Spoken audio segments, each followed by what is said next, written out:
क्या आप कभी ऐसे सिचुएशन में फंसे हो जहां आप अपना वॉलेट घर पे भूल गए हो और अपने फ्रेंड से पे करवा रहे हो?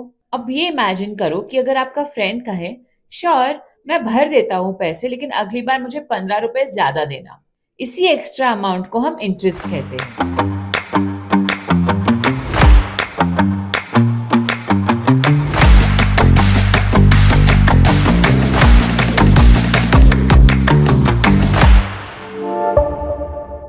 इंटरेस्ट का मतलब सिंपल है, किसी और के पैसे यूज करने की कीमत। जब आप लोन लेते हैं या अपना क्रेडिट कार्ड स्वाइप करते हैं, तब आप बैंक से उधार लेते हैं और ये पैसे आपको फिर से लौटाने होते हैं थोड़े एक्स्ट्रा अमाउंट के साथ, और इसी एक्स्ट्रा अमाउंट से बैंक का प्रॉफिट बनता है। ठीक उसी तरह जैसे आप किसी और के घर में रहने के लिए उन्हें रेंट देते हैं। और अगर क्रेडिट कार्ड की बात करें तो आपको तभी इंटरेस्ट भरना होता है जब आप बिलिंग साइकिल के अंदर अपने ड्यूज नहीं क्लियर करते। अगर आप कर देते हैं तो आपको कोई इंटरेस्ट नहीं भरना होता। पर क्या कभी आपने सोचा है कि बैंक्स इंटरेस्ट क्यों चार्ज करते हैं? इसका एक ही जवाब है, लेंडिंग इज रिस्की। बैंक्स को पता ही नहीं होता कि आप उनके पैसे वापस लौटाओगे भी या नहीं। ये बिल्कुल वैसे ही है जैसे आपका कोई दोस्त कह दे, कूल ब्रो मेरा बाइक तो ले जा, पर आते वक्त टैंक फुल करके आना। फेयर है, राइट? तो बस इंटरेस्ट जो होता है ना, वो लेंडर को प्रोटेक्ट करता है और लेंडिंग को प्रॉफिटेबल बनाता है। चलिए आगे बढ़ते हैं। इंटरेस्ट दो तरीके के होते हैं, सिंपल इंटरेस्ट और कंपाउंड इंटरेस्ट। पहले सिंपल इंटरेस्ट को समझते हैं। मान लो आपने 10,000 का एक पर्सनल लोन लिया है 25% के एनुअल इंटरेस्ट पे। एक साल बाद आपको सिर्फ 2,500 एक्स्ट्रा देना है। ये होता है सिंपल इंटरेस्ट, जो सिर्फ ओरिजिनल बोरोड अमाउंट यानी प्रिंसिपल पे लगता है।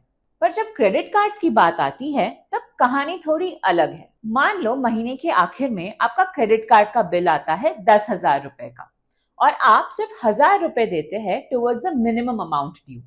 तो जो बाकी के 9,000 है उस पे बैंक इंटरेस्ट लगाता है।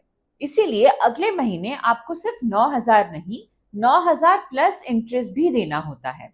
और अगर आप फिर भी पूरा क्लियर नहीं करते हैं तो अगले महीने के नए टोटल पे भी इंटरेस्ट लगता है। इसे कहते हैं इंटरेस्ट पे भी इंटरेस्ट, यानी कंपाउंड इंटरेस्ट। और कंपाउंड इंटरेस्ट से ही शुरू होता है मिनिमम अमाउंट ड्यू का ट्रैप, यानी डेट ट्रैप। अभी इसी चीज को एक छोटे से एग्जाम्पल के साथ समझते हैं।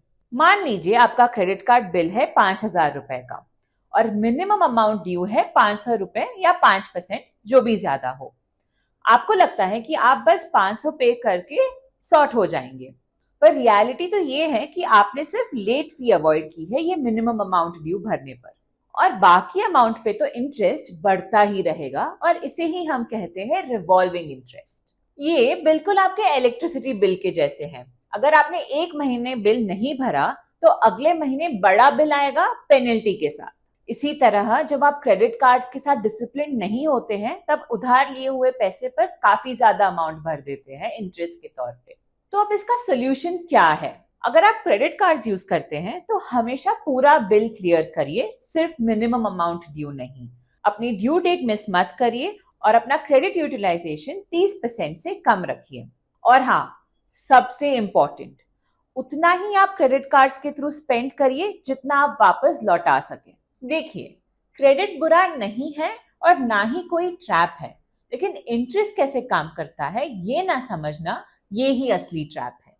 तो नेक्स्ट टाइम एक नए क्रेडिट कार्ड के लिए अप्लाई करने से पहले या एक लोन लेने से पहले एक सेकेंड रुकिए और सोचिए, क्या मैं ये पैसे वापस लौटा पाऊंगा? अगर जवाब ना है तो एक कदम पीछे ले लीजिए और पहले क्रेडिट और इंटरेस्ट कैसे काम करता है ये समझिए। क्रेडिट टूल्स और क्रेडिट स्कोर को और आसानी से समझने के लिए सब्सक्राइब नाउ टू जेड।